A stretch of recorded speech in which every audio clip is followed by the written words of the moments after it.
I'm Nate Eaton with EastIdahoNews.com, and we are following up with some Secret Santa recipients who have received gifts in the past. One of our most requested, we received more comments and questions about this next guest than a lot of the others. This is Mindy Rees. We surprised her and her husband, Wyatt. Was it 2018, Mindy? 17. Yep. 2017. 2017. With a gift at your home.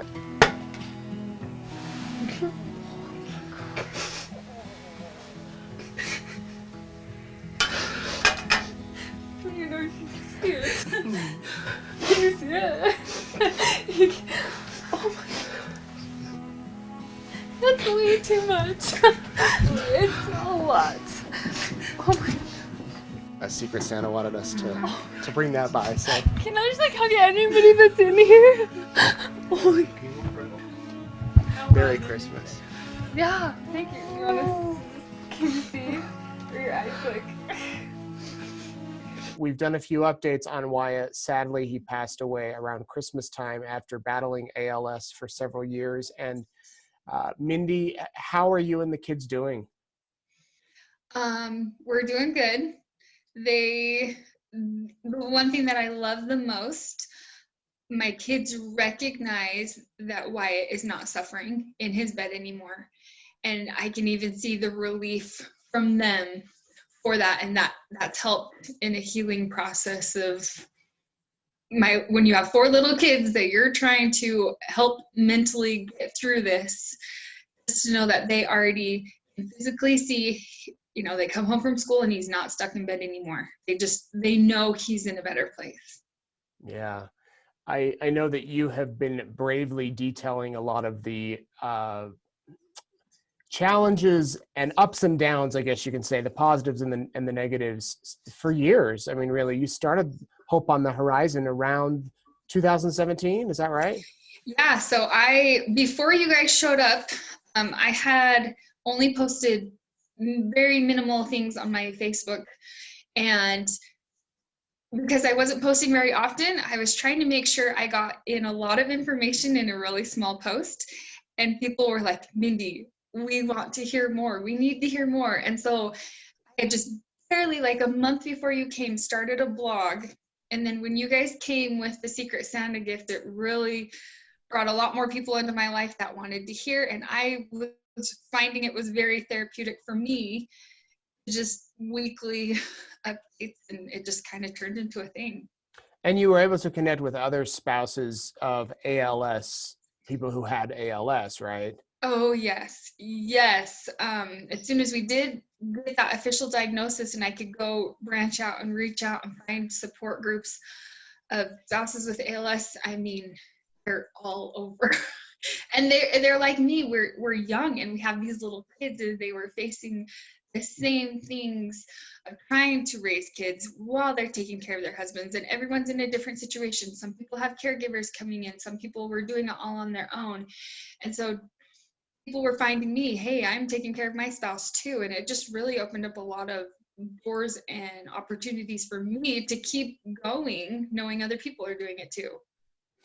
Have you had people reach out from other countries? You know, once you put these videos on the internet, they live forever and you never know who's going to see it. But I imagine you've had quite a few emails and messages. Yes. In fact, there's one I will never forget. He found me on Instagram. Now, obviously, with Instagram, using all the hashtags, it's really easy to find specific topics. So there's a gentleman who found me, and he lives in Germany. And it was after Wyatt passed away that I had posted something about just how I struggled. I was really struggling. I missed Wyatt, and I really let my feelings out. And he sent me this message that I will never forget. It was like, you know, I have ALS, and I see what you're doing. I saw you care for your husband. I'm seeing how you're trying to live, how you're trying to keep Wyatt alive and your kids. And he said, I'm going to see Wyatt a lot sooner than you. I'm going to tell him how proud he should be of you and how amazing you are. And I'm just like, oh my gosh, like somebody who has this disease, they know, they accept, they know they're going to die. And he's like, I'll see him. I'll tell him. And I'm just like, some man in Wow. Germany. And I'm like, thank you. Wow. We visited you guys with Gentry a few days before Christmas and a few days before Wyatt died. I remember you messaging me shortly thereafter, and you said, I don't think it's going to be long. Yeah. And you were right, sadly. Yep. Is that something that you just knew that he was tired of fighting the battle? He just physically couldn't go on? Okay, I can't remember exactly how soon before Christmas you guys came. But on Christmas Day, December 25th, we kind of talked about how we wanted Christmas to play out. Every holiday, we brought the party into Wyatt. It was just too much work to try to get him up, put him in a wheelchair, go out to the living room. So every holiday was spent in our bedroom. So we had talked about how we wanted Christmas to go. The kids were very understanding. As you can imagine, kids are so excited Christmas morning to wake up and open their presents. And my kids just knew we needed to let Dad do his thing. Wyatt was still always trying to wake up early to let the kids have their excitement. But he just wasn't waking up the same. And so trying to do Christmas morning, bringing all the gifts in, I could just feel it in his presence that something wasn't right anymore. Tiredness, the attention, and everything. And so Christmas Day, I knew something was not wrong, but something wasn't right. And my little boy actually ended up not feeling good, and he ended up having strep throat. My parent, I think it was my mom or dad, that came over, stayed with Wyatt and my other kids so I could run Wyatt to the hospital. And I remember talking to the girls at the little urgent care place because they were asking how Wyatt was doing. And I said, guys, I don't think it's good. I don't think he's doing very good. I could tell at night, getting him back into bed, putting that mask on his face, it usually would just like fill his chest with air. And you put air on and his chest just really wasn't moving. And it was so hard because you don't know when, you don't know how long it's going to take. I could just tell something was changing. So, and it only ended up being 5 days after Christmas. Wow. And you knew. Well, I think most people watching want to know how you're doing. You said you're good. You said the kids are good, but what are you guys doing with your life? I mean, obviously still grieving, and you don't want to minimize that at all. Yeah. Are you ready for your first Christmas without him physically there? And have the kids been able to kind of move forward? And you guys sure had a fun summer based on your Facebook posts. You were all over the place.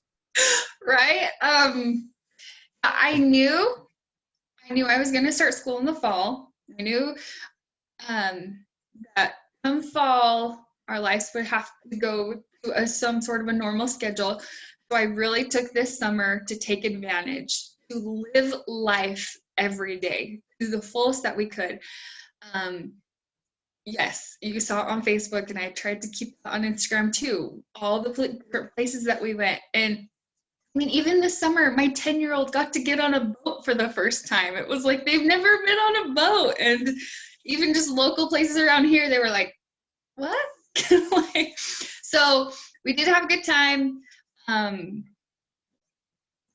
There's been moments throughout the whole summer that at some point, each one of my kids would say something, and it totally take me back. And I love that the place in their heart that it comes from. One time we were at Rigby Lake, and I had bought a kayak and a paddleboard. So between my long paddleboard, I had 3 kids on it with me, and then my oldest was on her own little kayak, and we were kayaking around the island at Rigby Lake. We were almost all the way around, and my sweet little Kaylee, she just said, out of nowhere, she's like, Mom, I am so glad that Dad is in heaven because now he can be here with us. And to them, when we go do these things, it's not like he's gone. I feel like they feel like he is with them more now than he ever could have been being stuck in bed. And so they've all handled this like champs. We all just try to keep an eternal perspective that he's happier, he's not suffering in bed. But I will admit I'm a little bit nervous with the holidays coming up, because it throws Christmas, first Christmas without him, 5 days after it's been a year since he's died, having little triggers, just being mentally prepared to deal with them, just how everything is going to play out, and hopefully we'll just all get through it. I mean, it's going to be so hard because for 5 years we did have Christmas in the bedroom.